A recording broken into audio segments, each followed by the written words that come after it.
sponsor, he pretty much explained to me, he just said, look, all it is that you're just telling me what it is, and I'm going to explain to you again, once again, that you realize that this is not to just find this negativity and somehow, hope that we'll be free of it.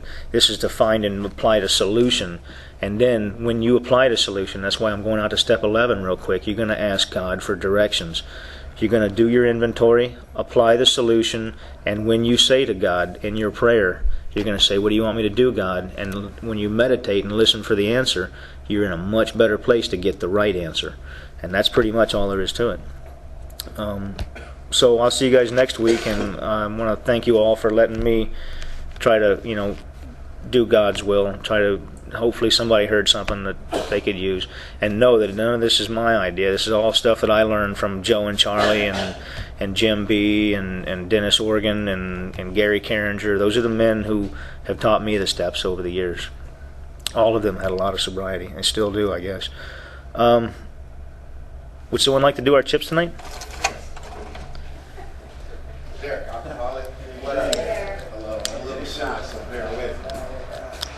All right, here in South Florida, we have a chip system. Anybody like to give it tonight? All right. I'm going to leave it up here if anybody's shy like me. All right. 30 days. I like that. 30 days. Anybody picking up 30 days tonight? Okay. How about 60 days? Nice cold chip. Nights and weekends too? Nights and weekends count. All right. 90 days. It's red. Red 90 days. Nobody. Okay. All right. 6 months. Blue. All right. No blues. All right. Okay. I'm trying to get a hug here. Purple. Anybody want to pick up the purple chip for 9 months? Okay. No. Anybody just need a hug? Don't everybody move too fast. Okay. If you if you have a year or more, put your name on the board. We celebrate at the last Sunday of each month. If you haven't had a drink today, give your higher power and your stuff. Good job. All right. Hello, everyone. Welcome to the Bottom Line Group of Alcoholics Anonymous. This is a closed meeting of Alcoholics Anonymous. We ask that you silence your cell phones and pagers at this time, and please refrain from cussing when you share. Could I please have 3 volunteers to clean up after the meeting? Thank you. In support of AA singleness of purpose, attendance at closed meetings is limited to persons who have a desire to stop drinking. If you think you have a problem with alcohol, you are welcome to attend this meeting. We ask that when discussing our problems, we confine ourselves to those problems as they relate to alcoholism. Please join me in a moment of silence followed by their serenity prayer.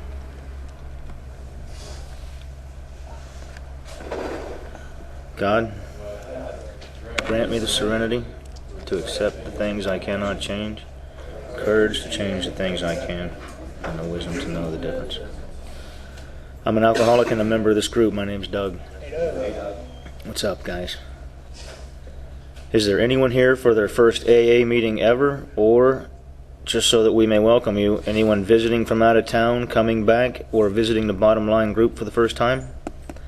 Anybody? I am Rochelle Neville, and I'm visiting. Is this first time? Hi, Rochelle. Anybody else? Okay. Alcoholics Anonymous is a fellowship of men and women who share their experience, strength, and hope with each other that they may solve their common problem and help others to recover from alcoholism. The only requirement for membership is a desire to stop drinking. There are no dues or fees for AA membership. We are self-supporting through our own contributions. AA is not allied with any sect, denomination, politics, organization, or institution, does not wish to engage in any controversy, neither endorses nor opposes any causes. Our primary purpose is to stay sober and to help other alcoholics to achieve sobriety. All right, we're going to read in the big book the fourth step. I believe we're going to break the fourth step into 2 halves because I believe that the fourth step is, I wouldn't say that any one step is the most important step, but the fourth step is a very important step from the standpoint that it is one of the main tools we have of doing God's will. Remember, back in the third step, we made the decision to do God's will. And it is not within the third step that you actually do that. It is with the following steps, 4 through 12, that we begin to exhibit the act of turning our will and our life over to the care of God. Remember also that we have this program that we call as the action program, right? The knowledge of what it is that we're supposed to do will not keep us sober. It must be followed by the action that's outlined. And I'll briefly go over it real quick. The whole idea is so simple. It really is. The idea of recovery is the basic idea that alcoholics think about themselves all the time, and the fears that we have that we won't get what we want out of life, or that we're going to lose that we have in life, is the main factor in drinking, okay? And it is through self-forgetting, that we are free of alcoholism. It is by doing things for other people that we stop thinking about ourselves all the time, and the fear that drives us to drink gets down to the level that we no longer have to drink alcohol to be free of that fear. And I'm thoroughly convinced that that's how it works. And the directions for that are precise, and they're in this book. And we're going to go over the fourth step today. And real briefly, remember the first step is not a step that you can learn from a book. The first step is not a step that your sponsor can teach you. The first step is a gift given to you by what it is that you've been through. Whether or not you admit, you fully concede to your innermost self that you are an alcoholic, is between you and that bottle, and that's all there is to it. You and the bottle and God. Okay. The only way that I understand it is that the only way that you can learn the first step is at a bar. You've either got it or you haven't. If for 1 minute you think that you can safely have one drink of alcohol, if you think that 5 years of sobriety is going to make you immune to that first drink, that maybe you can have one and maybe you can go on and drink 2 or 3 and you'll be okay, then you haven't got the first step. That's all there is to it. If you understand that that first drink is what leads you off on the next one and the next one and the next one, there is no such thing as moderation. The first step is a simple idea, and that is not going to keep you sober. Knowledge of your condition will not keep you sober. Knowledge must be followed by the action outlined in the following steps. The second step, I like to say that the second step is a simple question. Is there a God, yes or no? But that's a harsh question for people who say that they don't believe in God. So it's worded politically correct. It's worded in a way that won't offend somebody who says, that they either don't believe or they don't know. So it's like an easy way of letting them in. Came to believe that a power greater than ourselves could restore us to sanity. Do you believe in God, yes or no? And that's a real simple question. Remember, the whole basic idea of all of these steps is very simple. And I've always had that question in my head, then why do so few people make it? And the answer to that question has been increasingly the same answer, and that is that so few people actually do what it is that they have to do. They think that they're just going to come in here and hang out or something, and one day something's going to happen. A mother or father is going to die, a sister, a brother, a spouse, a child, whatever. Somebody's going to die in their family, they're going to lose a job, crash a car. Whatever it is that happens in people's lives that brings up those fears that drives us to drink, and their defense against that won't be there. And the old standby, the best thing that they've known all those years is there, and they reach for a drink, whether it's a year down the road or 10 years down the road. It's the same thing. If you haven't got a relationship with God, and the way I understand it is, you do what is outlined in these steps, and over a period of time you begin to feel that this is working. I've been put in several situations when normally, under circumstances, that I remember the past, there's no way I could have got out of there without drinking or using or whatever it was. And I know that I was completely immune to whatever it was that was in front of me, whether it was alcohol or all that other stuff that's out there. I was completely immune, and I have to look back on those situations and say, you know what? I do believe. I believe that this works, and I believe that this is right on the nose. There's no doubt in my mind that faith in God is going to keep me sober for the rest of my life, as long as I do these few simple things, and that is to stay on this path toward God's will. Remember, the third step is really clear that it says that you were willing to go to. Remember that you were willing to go to any lengths over victory over alcohol. In the third step, it tells us that selfishness, self-centeredness, that we think is the root of our troubles, driven by 100 forms of fear. That's on page 62, right at the first full paragraph, the beginning of it there. Selfishness, self-centeredness, that we think is the root of our troubles, driven by 100 forms of fear. How much more plain can that be? It's not a vague. It's not my personal opinion. It's right there in black and white. And there's a thing right here I was just reading. I don't want to throw it under the bus, but it's a pile of tripe, and it says, "Remember to tell everybody that what you're telling them is just your opinion." And when you open the book up, how can it be just your opinion if it's right there in black and white? How much more clear can it be that the root of my troubles is selfishness and self-centeredness? And I heard Joe and Charlie in the seminar say, "Hey, look, the only thing that you can really replace any of these things in your life is the exact opposite of it. And the exact opposite of selfishness and self-centeredness is selflessness and giving of yourself. The exact opposite of fear is faith in God. The exact opposite of a resentment is to forgive them for what you feel they've done." So you can't, remember how it says half measures availed us nothing? I believe that's where Joe and Charlie would stand. They would say that half measures, what that means is that half measures of your resentment, you can't just forgive them half of what you feel they've done, halfway forgive them for that resentment for what you feel they've done to you. You can't just halfway have faith in God. You've got to do it all the way, otherwise you may very well be in danger of another drink. Which is what I heard a lot of people when I first came into Alcoholics Anonymous. I would hear a lot of people say things like, maybe not exactly what they said, but they would put off this general idea that somehow you were going to spend the rest of your life teetering on the edge of a drink. Somehow your sobriety was going to be so fragile that you really had to walk this fine line between sobriety and drinking, and you're going to spend the rest of your life that way. And I remember sitting in AA thinking to myself, man, that is so sad.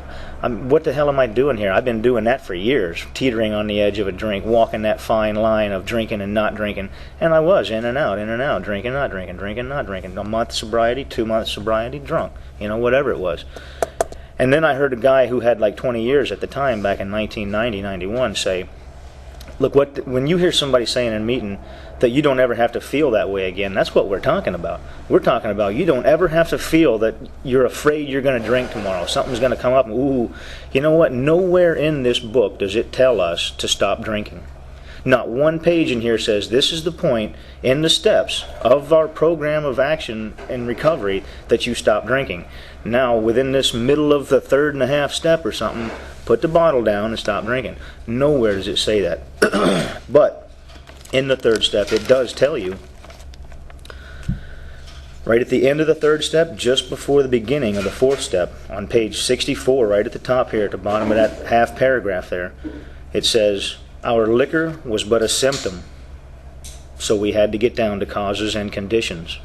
And right there is really the only thing that actually says anything about even remotely related to stop drinking. Okay, our liquor was but a symptom, so we had to get down to causes and conditions. And that's the purpose of the 4th step. We're going to get to the causes that made us drink. The causes and conditions which made us drink within the 4th step. So, selfishness and self-centeredness is the root of our troubles in the 3rd step. And our liquor was but a symptom. And I hear a lot of people in Alcoholics Anonymous who have good time, and over the years, I've never, not once have I in my entire life, in my 14 and a half years of sobriety, woke up in the morning and said, God, please keep me sober today. But I'm not going to say that's the bad thing, but I will tell you that is not how sobriety works. You see, you're asking God to remove a symptom. If you wake up in the morning and ask God to keep you sober that day, then what you're doing is saying, God, remove this symptom from me, when you're not getting to the cause and the condition. The cause and the condition is selfishness and self-centeredness, is the root of our troubles. What we need to do is, and it says it in the 11th step, when you get out to the 11th step, when you wake up in the morning, you ask that your day be devoid of selfish action, I believe is what it says. I'll go out there real quick. It's real easy to find. In step 11, it says AM. Where did I write that? PM and AM. It says on awakening in the 11th step. This is our morning prayer. Okay. On awakening, let us think about the 24 hours ahead. We consider our plans for the day. Before we begin, here's the prayer. We ask God to direct our thinking, especially asking that it be divorced from self-pity, dishonest, and self-seeking motives. It doesn't say anything about God keep me sober today, because the problem is not alcohol. Underneath, there's another problem, and that problem is selfishness and self-centeredness, okay? Therefore, if you wake up in the morning, I hear the people going around to AA meetings all the time and telling people, you know how I stay sober? I get up in the morning and I ask God to keep me sober. And all I can think of is saying, and that's your wisdom after 20 years of sobriety, is to go for the symptoms when the root of your trouble is selfishness and self-centeredness, and the solution to your troubles is thinking about other people and doing things for other people. The whole basis of these 12 steps, right here in this big book of Alcoholics Anonymous, plain and simple and black and white. So we're going to do step 4 tonight. We're going to do the first 2 lists. Step 4 is 4 lists of the things that are keeping you from doing God's will. Okay? In the 3rd step, we said, I'm going to, from here on out, I'm going to do whatever I have to do to stay sober. And what that means is, the first thing we're going to do is find out what's keeping us from doing God's will. So you say to God, okay, God, what do you want me to do? Well, the first thing you have to do is get rid of these things that are keeping you from doing what God wants you to do. And then when you're rid of these things, you're much more likely to get the correct answer. When you get to step 11, and I'm talking about step 11, and that's a long way off, but it's not for me, really. They're right there next to each other. When you see 1, 2, 3, right on through to 12, they're really just real fast. And what the difference is that a lot of people don't do this, okay? So, I'm going to read just for a minute here, and I'm going to try to stop every once in a while. I'll open up the meeting at about, 7 or 8 after, and I'm only going to do the 2 lists. 2 lists of the 4, okay? Tonight we're going to do resentments and fears. The 4 lists are resentments, fears, and harms done others, and harms done others sexually. Those are the 4 lists that we're going to do to find and be rid of the things that are keeping us from doing God's will. Okay? And it's real simple. It really is. All you're going to do is learn how to identify these things in our lives and apply the solution to be free of them. Now this is what it says here. The end of step 3 says, our liquor was but a symptom, so we had to get down to causes and conditions. The top of page 64, if you got the books out there. Therefore, we started upon a personal inventory. This was step 4. A business which takes no regular inventory usually goes broke. He's making a little analogy here to how people who run businesses can't run a business if they don't write down all this stuff that they have and keep track of it all. So what he's saying is that we kind of have to run our lives like this too, which is no big deal really. Not for, it's like brushing your teeth every day or taking a shower every day. A business which takes no regular inventory usually goes broke. Taking a commercial inventory Taking a commercial inventory is a fact-finding and a fact-facing process. It is an effort to discover the truth about the stock in trade. One object is to disclose damaged or unsellable goods, to get rid of them promptly and without regret. If the owner of the business is to be successful, he cannot fool himself about values. Now this is what he's saying about that little paragraph, subparagraph, whatever. We did exactly the same thing with our lives. We took stock honestly. First, we searched out the flaws in our makeup which caused our failure. And he's saying we searched out the flaws in our makeup which caused our failure to do God's will. Remember, in the 3rd step, you made a decision to turn your will and your life over to the care of God. Okay? So we're going to search out the flaws in our makeup which caused our failure to do God's will. And here he says, being convinced that self, manifested in various ways, was what had defeated us, we considered its common manifestations. Now that word is a word I like to use. I think I got it from Joe and Charlie. They called it the common manifestations of self. Within the 4th step, we're going to find 4 things. These 4 lists are going to point out 4 things in us that are blocking us from doing God's will.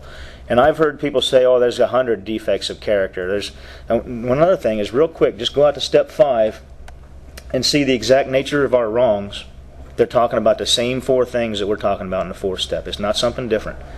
In step 6, it says the defects of character. They're talking about the same 4 things that they're talking about in step 4. It's not something different. He's just wording it different because he didn't want to make it look too easy, okay? In 7, it says we humbly ask God to remove our shortcomings. Now what's he talking about? The same four things. Resentment, fear, selfishness, dishonesty. The four lists that we're going to be looking at here in the fourth step.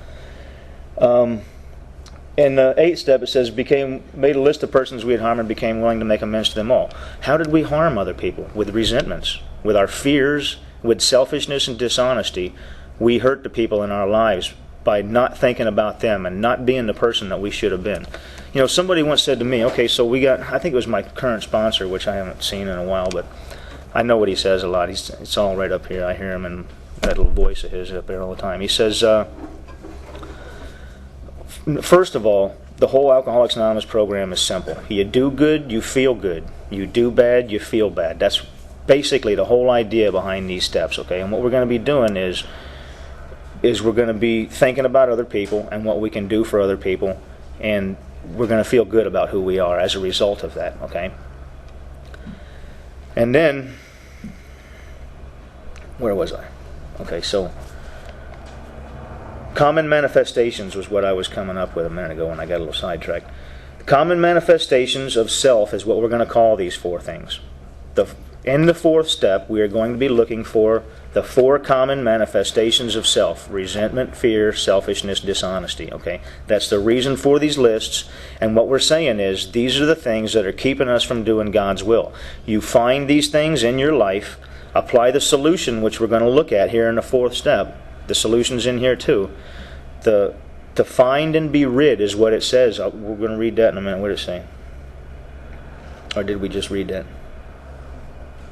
No, that was up in the third step. It says, let me just back up, just to the top of the page there.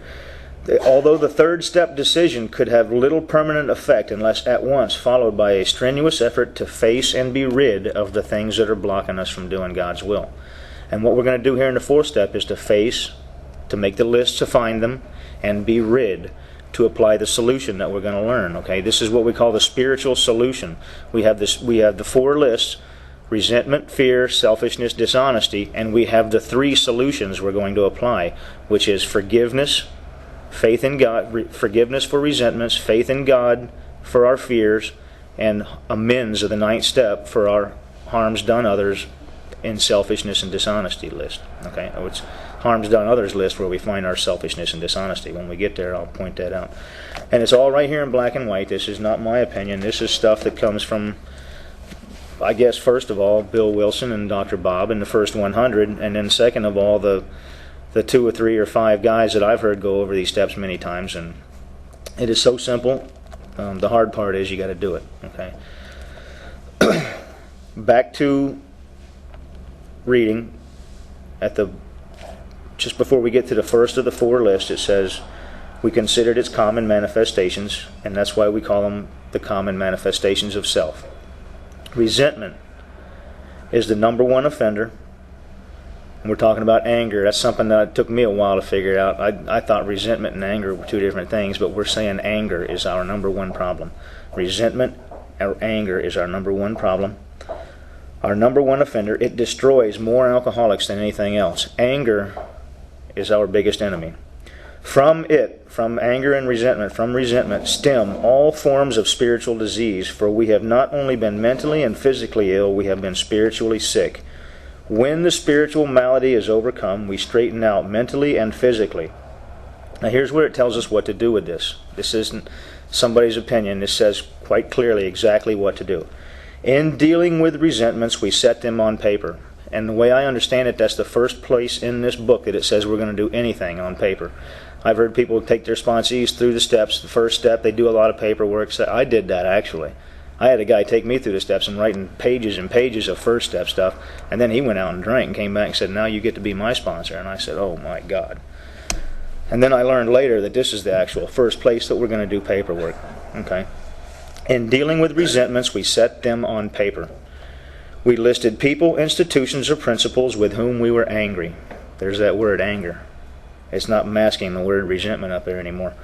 Okay, on the next page you'll see what they're calling an example. We were usually as definite as this example. They've given you 3 little columns here, okay? This is what it's supposed to look like. And They're telling you how to do it. It says, we listed people, institutions, or principles with whom we were angry. That's the first column right there. I am resentful at Mr. Brown, Mrs. Jones, my employer, my wife. People or institutions or principles with whom we were angry. We asked ourselves, why were we angry? This is the second column you're looking at, the cause. The example on the page here says the cause. His attention to my wife, why he's angry at Mr. Brown or resentful at Mr. Brown, is because of his attention to his wife, told his wife of his mistress, Brown may get his job at the office. And those are the causes. We asked ourselves, why were we angry on the page here on 64? In most cases, it was found that our self-esteem, our pocketbooks, our ambitions, or personal relations, including sex, were hurt or threatened, so we were sore, we were burned up. And then it tells us about this third little column here of the resentment list. It says, on our grudge list, we set opposite each name our injuries. And they're giving us what to write in this third column. Was it our self-esteem, our security, our ambitions, or personal or sex relations which had been interfered with? We were usually as definite as this example. And they're giving us an example of the list that we're going to make. Now, I've had a lot of sponsees ask me this question. They say, well, how far back do I go? Do I go back to when I was like 5 years old or something?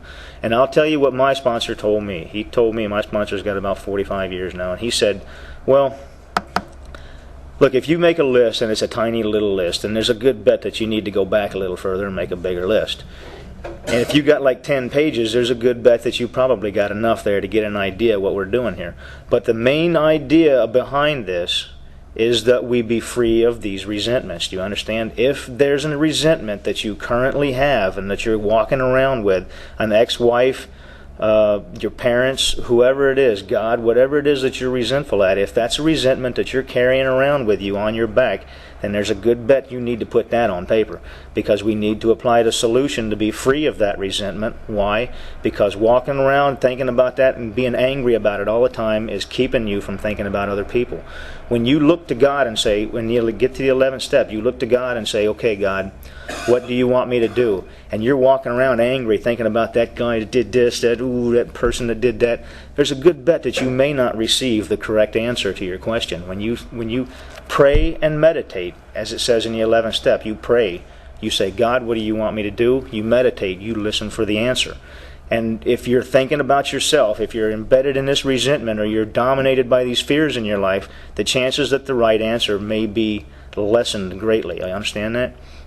So when you find these things, apply the solution to be free of them, and then turn to God and say, what do you want me to do? You're in a much better place to receive the answer that says, do this. And it's not going to be something like hoard your money and don't let anybody have any, and you're the one the world revolves around, and it's all about you. It's going to be more like, you love those people. They're your reason for living, and where would you be without them? Give everything. Nothing means anything except for those people in your life. You understand that? That's the answer I get anyway. So, and it didn't really come from me. That came from other people who've been teaching me over the years. So that's the resentment list, and it says right here, when the sponsees of mine ask me, they say, how far back do I go? And it says it right here at the bottom of this list. It says, we went back through our lives. Nothing counted but thoroughness and honesty. When we were finished, we considered it carefully. And I'll tell you what, my first sponsor that really took me through the steps and that I thought was smart enough and knew the steps, when I finished showing him my fourth step, he did say something to me. He said, he looked around and he goes, look, if there's anything you left off of this because you didn't want it on paper, now would be a good time to tell me. You don't have to write that down. Just, if you feel it, you didn't want somebody finding it and reading it, now is a good time that you tell me this to get it out, And, you've got to be free of this resentment or the fear or whatever it is, and you've got to apply the solution to this thing. And one of the reasons for that is something to do with getting it out, something to do with confession. I don't fully understand it, but I do know that it worked for me, and I have not had a drink in the last 14 and a half years. And that was pretty much my fifth step, was showing him my fourth step and re-acknowledging what it was that we were doing with this. That it wasn't just a search for negativity, it wasn't just a search for these things. We didn't just write down our resentments, we were going to apply the solution to them. And that's what they're fixing to talk about here as soon as we get to the next page. When we were finished, we considered it carefully. The first thing apparent was that the world and its people were often quite wrong. To conclude that others were wrong was as far as most of us got. The usual outcome was that people continued to wrong us, and we stayed sore. Sometimes it was remorse, and then we were sore at ourselves, but the more we fought and tried to have our own way, the worse matters got. As in war, the victor only seemed to win. Our moments of triumph were short-lived. And we're fixing to talk about the solution to resentments right here. This is the beginning that are working into, why you should do this. It is plain that a life which includes deep resentment leads only to futility and unhappiness. To the precise extent that we permit these, do we squander the hours that might have been worthwhile. So what we're saying here is, all the hours of my life that I spend thinking about the people that are doing things to me, and don't they know who I am, and I'm going to get even. Boy, if they only knew me. I'm a get even kind of guy, How long do I spend on those things when I could be thinking about other people or doing things for other people? Wasting all that time in my life, driving down the freeway, somebody cuts me off the next 3 miles, all I can think about is how that guy's a dead man.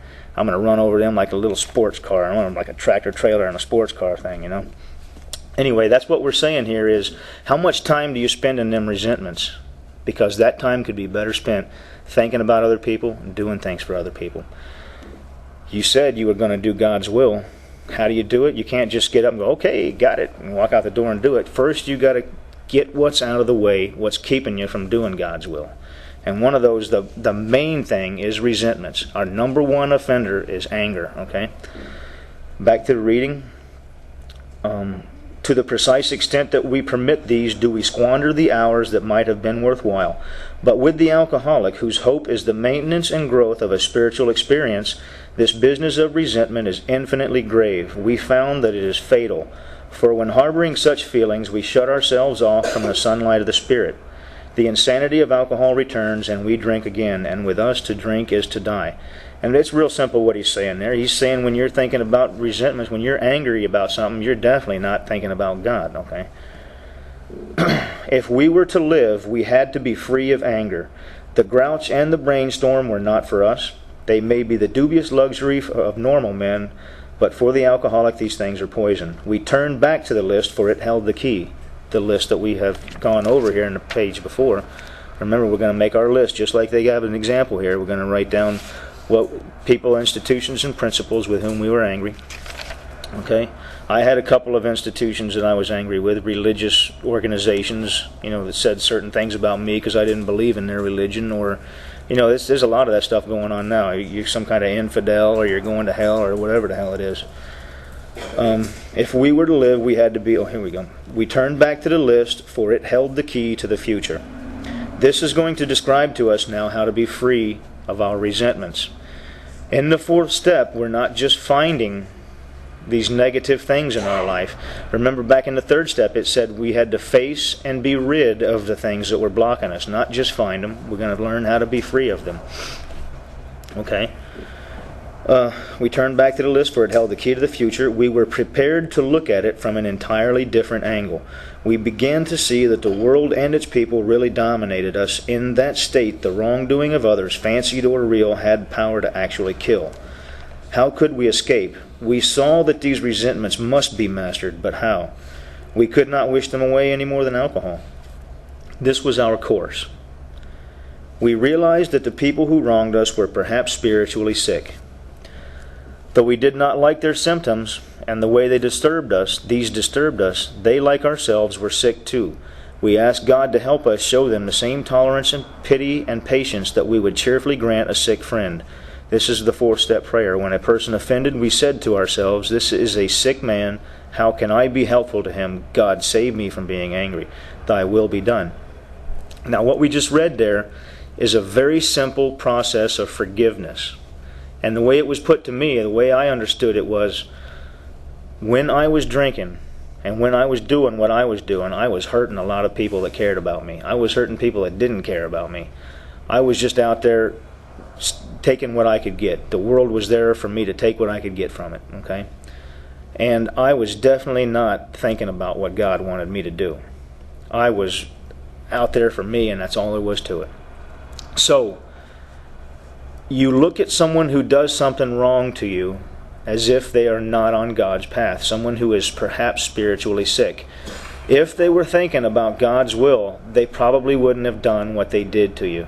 Whether it was, over here, Mr. Brown, he's resentful at Mr. Brown because of his attention to my wife. What kind of a man would pay attention to your wife?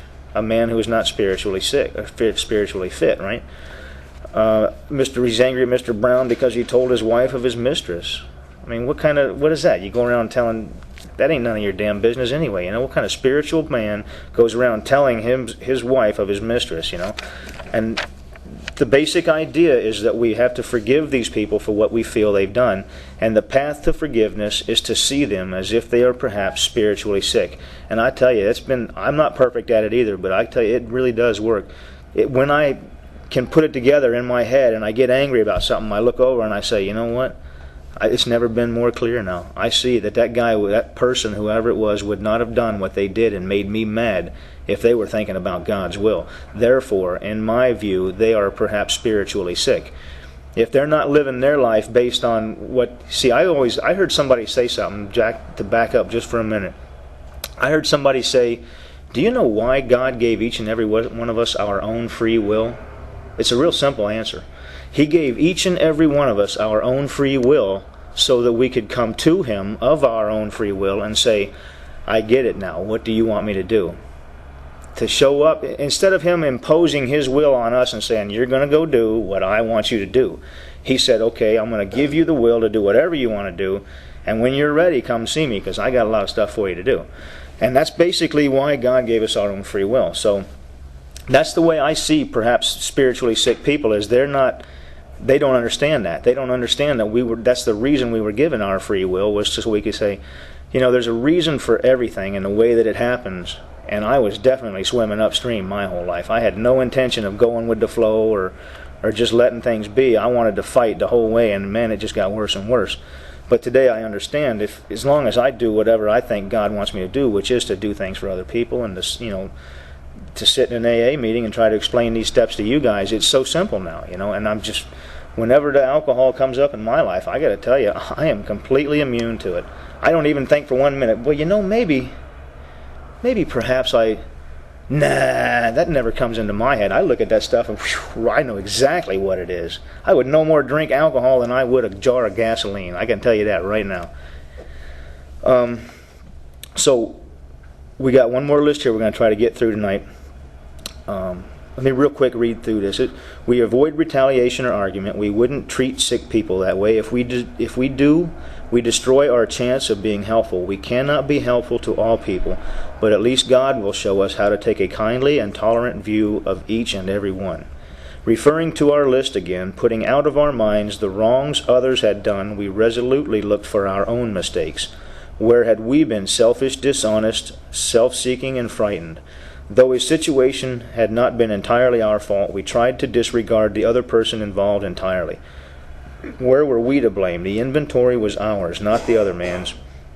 When we saw our faults, we listed them. We placed them before us in black and white. We admitted our wrongs honestly, and we were willing to set these matters straight. Now here is one of the most important things that I've learned about resentments.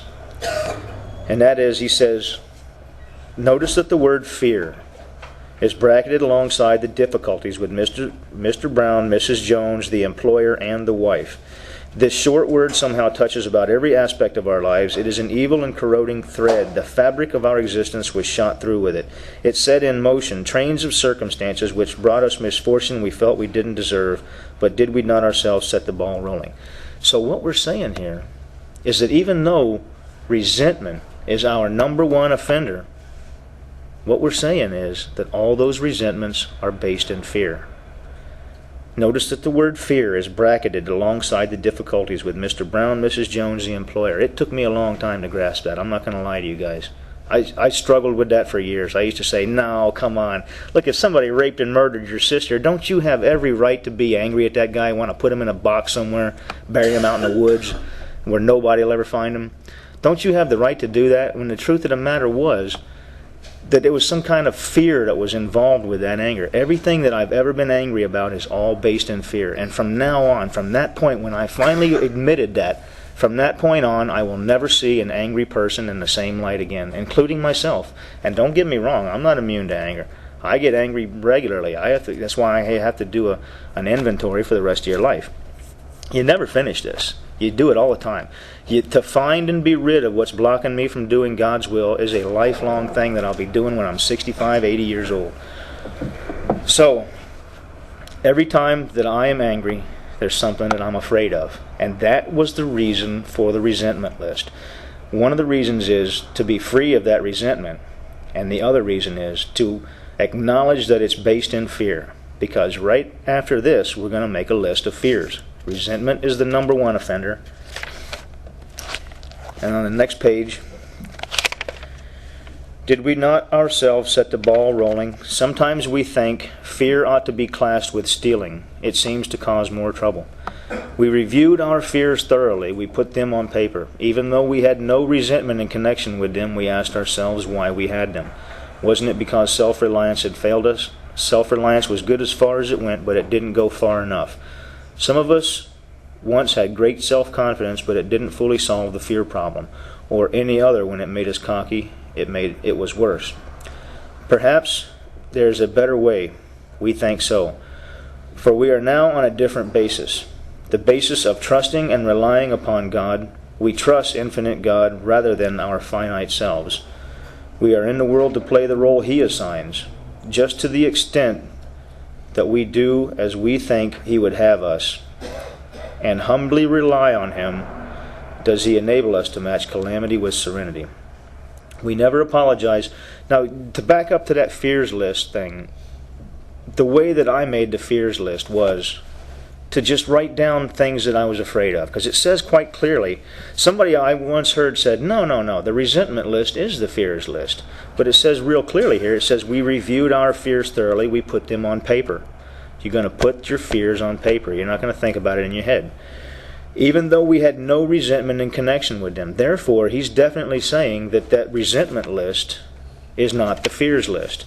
Even though we had no resentment in connection with them. Therefore, my fears list, the way I see it, is to simply write down the things that I'm afraid of. I'm afraid of my parents getting cancer and dying. I'm afraid of a friend dying in a drunk driving accident, or I'm afraid of losing my apartment. I'm afraid of getting fired from my job. I'm afraid of being broke. I'm afraid of being homeless. I'm afraid of so many things. I'm afraid of catching something that I can't get rid of, because I've never been sick in my entire 41 years, and I've never had anything other than the sniffles, okay?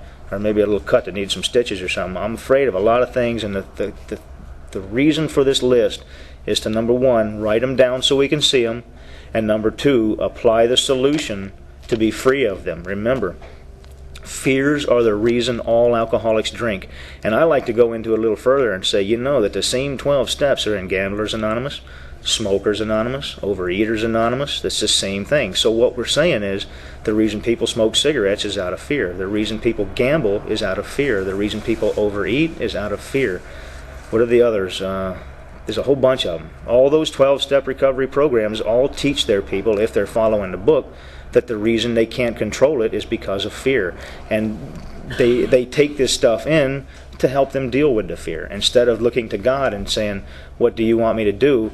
And then just this general thought in your head that you're doing what God wants you to do, and that you're a good person. That's all there is to it. And that's the way it works for me. I try to do what I think is right and think about other people and live my life like I lived my life where I was the center of the universe, and I was the reason that everything was there. And I got to tell you, where it got me was sleeping in the woods out here, scrounging for another drink, or working 40 hours a week to be broke Saturday morning, That's where self got me. Therefore, the answer to my problems is quite clear: to think about other people. And I tell you, it works. It really does. But you got to do what is outlined here. So the first two lists are resentments and fears. Resentments are based in fear, but the second list is a list of fears, even though we had no resentment in connection with them. And it doesn't really tell you, what to write. It's up to you. Whatever it is that you are afraid of is what you list on paper. But remember, this is not a search for morbid negativity. This is a search to, as it says in the third step, and I'll read it right from here, right from the third step. at once, followed by a strenuous effort to face and be rid of the things in ourselves which had been blocking us from doing God's will. The decision of the third step will have little permanent effect unless at once followed by a strenuous effort to face, write it down, and be rid, to apply the solution, of the things in ourselves which had been blocking us from doing God's will. Our liquor was but a symptom, so we had to get down to causes and conditions. Back to the fears list, we're going to find out how to be free of fears real quick. Didn't want to take up so much in the meeting, but that's why I didn't want to do all 4 lists this week, because I could talk about this for hours.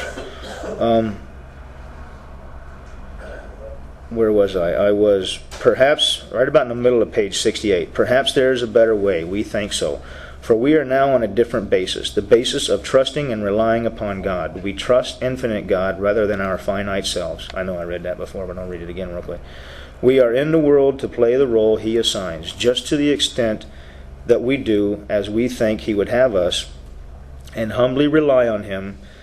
Does He enable us to match calamity with serenity? We never apologize to anyone for depending upon our Creator. We can laugh at those who think spirituality the way of weakness. Paradoxically, it is the way of strength. The verdict of the ages is that faith means courage. All men of faith have courage. They trust their God. We never apologize for God. Instead, we let Him demonstrate through us what He can do.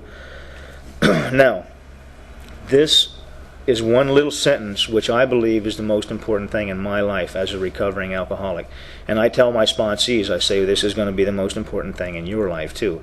Because if fear is what makes me drink, then freedom from fear is probably the most important thing in my life, okay? We asked Him to remove our fear and direct our attention to what He would have us be. At once we commenced to outgrow fear. Now I can't tell you how many times I've read that, and it was the same as if I was reading something like this over here. They see its significance everywhere. Our school would allow a man no flavor, or no flair, something like that. You know, something like that doesn't mean anything like what we just read. But this, to me, is the most important thing because it is the solution to fear.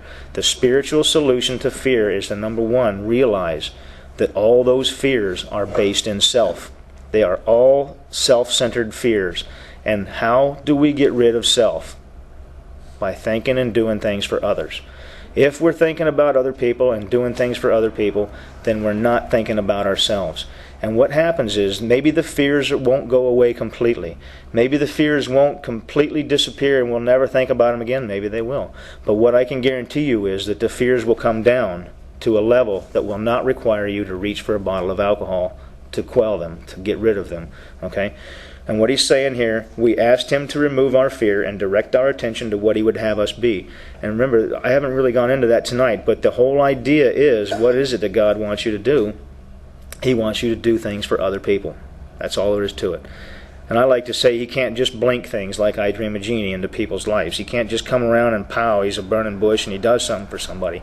They'd be locking them people up left and right. Okay, that's all there is to it. We have a certain realm of reality in which we live in, and how God does things for people is through other people. If God came to me in an AA meeting, I can tell you that He came to me from another person. And all these steps have been given to me from Bill Wilson and the First 100 that wrote this book, and the guy that sponsored me and taught it to me, and the guys that I've heard going through the steps at meetings or seminars or wherever it was. So, in a sense, God came to me, but He came to me through other people. You understand that?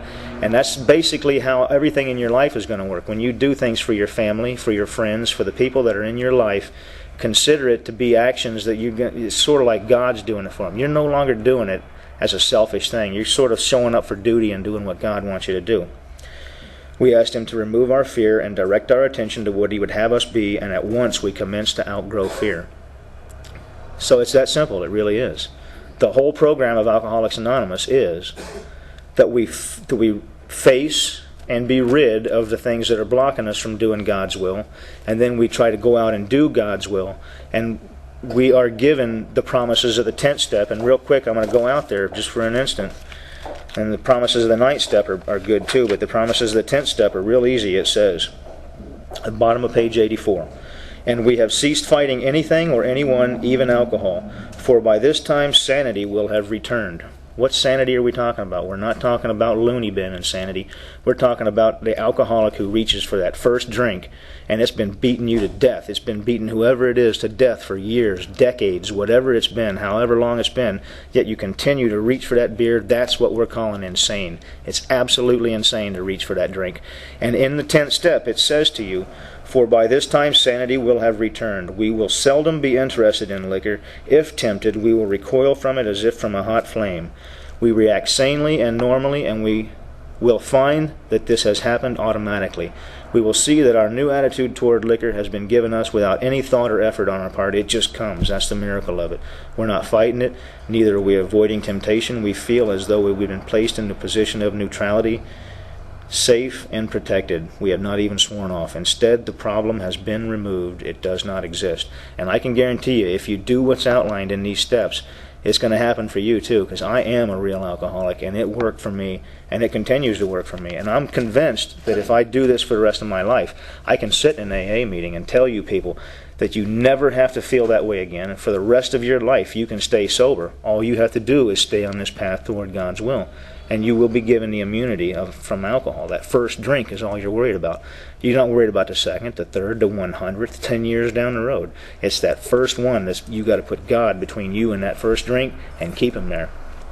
And we got like 10 minutes if someone would like to share their experience with the 4th step, or ask questions, or whatever the case may be. Anybody?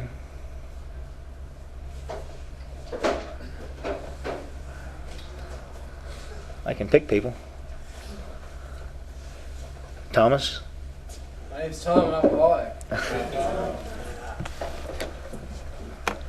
When it says go all the way back, I can take it all the way back to even kindergarten with authority figures that I had problems with that affected my whole life. And like in the 4th grade, even when I started liking girls. I like one, they said, "Oh, they called me a fat pig." And my attitude towards women that affected my attitude towards women until I was like 23 years old. Where I realized that when I realized that in my inventory. I resented that little girl, and I just treated women bad. And I brought my resentment. When I looked at myself and all the relationships I went through and the divorces, that's where I got the resentment towards women and caused me to behave that way. And it's all my fault. A regular, normal kid who wasn't full of self-centered fear would not have behaved that way. And that's just one way I looked at my inventory and saw where my behavior started. I'd pass. Yeah, are you here?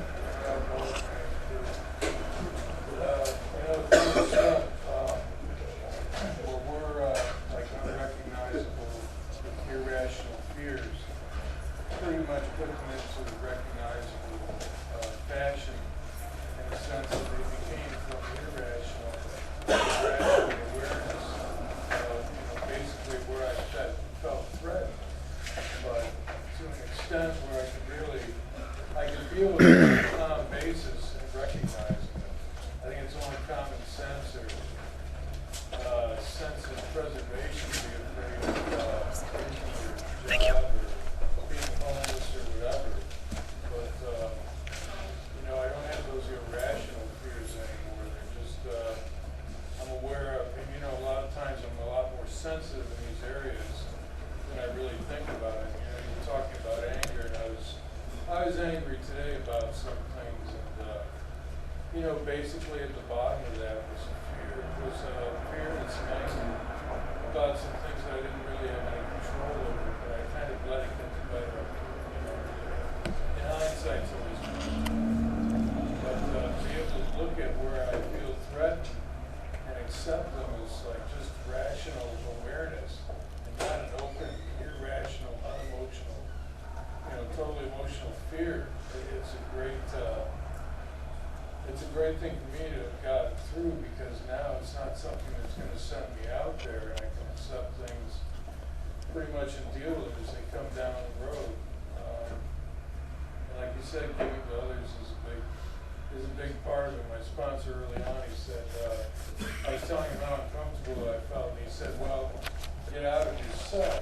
I said, well, how do I do that? And he said, well, go help another alcoholic, talk to them. And that did work.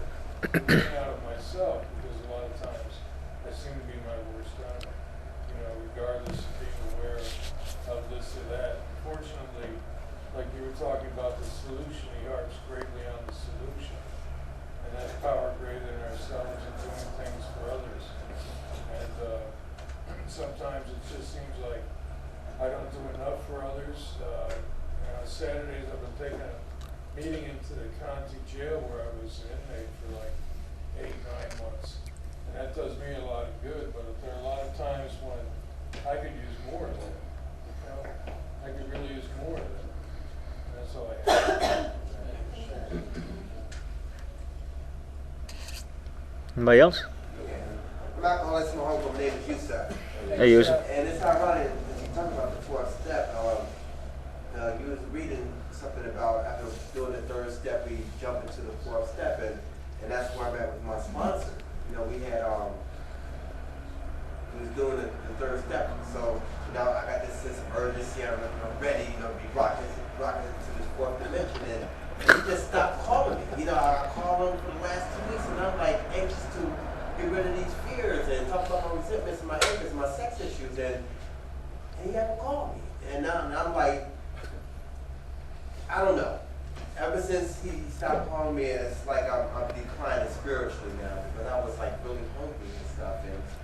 And I, when I first came to this program, I always questioned this fourth step.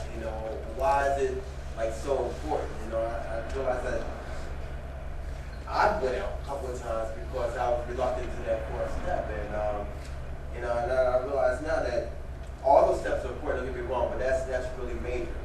That's the first step into like clearing that path, to connect to God.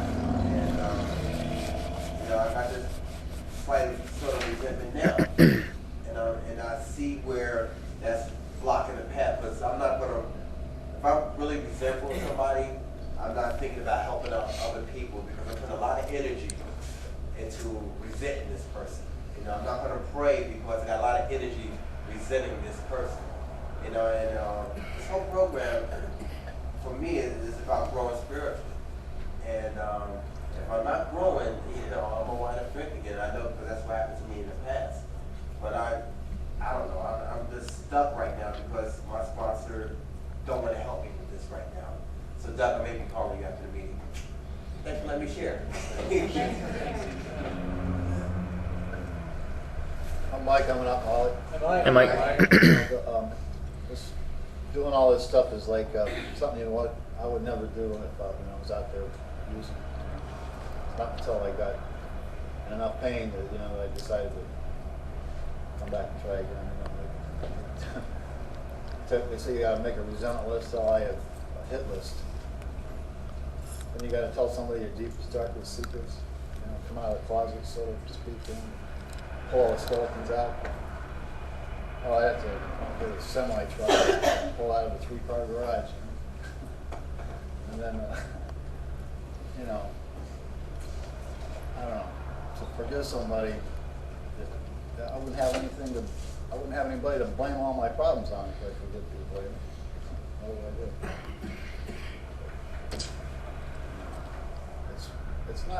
It's something that's, nice to talk about, but to do it is something else. It's like a missile there, It's easy to talk about, but to do it's a lot different. That's all I have to say. It's something I like to, somebody else said it, it's not my idea. But how do you think Alcoholics Anonymous got started? You think it sprung up in where was it, Ohio, and it just branched out and went everywhere? No, there was somebody in Butte, Montana bought one of these books and read the directions and understood what it was that he read and did the steps without a sponsor. And he got sober and started an AA meeting in Butte, Montana, got somebody else sober. And the same thing in Anchorage, Alaska. Somebody in Anchorage, Alaska bought this book, read it. I mean, for me, I spent years in AA before I even understood what it was I was doing. I had a sponsor take me through the steps, and I still had no idea what I was doing. Because he didn't really go into details of what we were doing and why we're doing it. He just gave me assignments. He'd say, okay, now go home and do this. And I said, okay, and I went home and did that. And it wasn't for a few years that I actually went back and I said, you know what, I've been given immunity to alcohol. I think I better research this and look into it and find out what the hell this is all about. But the idea is that the solution is right here in the book. I'm not saying don't get a sponsor, but I am saying read the book and try to comprehend what all the steps are on. They're not on 164 pages. They're on those pages within, probably 20 or 30 pages right there in the middle. It's not that many, it really isn't. And it's so simple to just open the book up and read it. I mean, how hard is that? I like to tell my sponsees when I take them through the fourth step. The fourth step is only on 7 pages. 7 pages for the entire fourth step.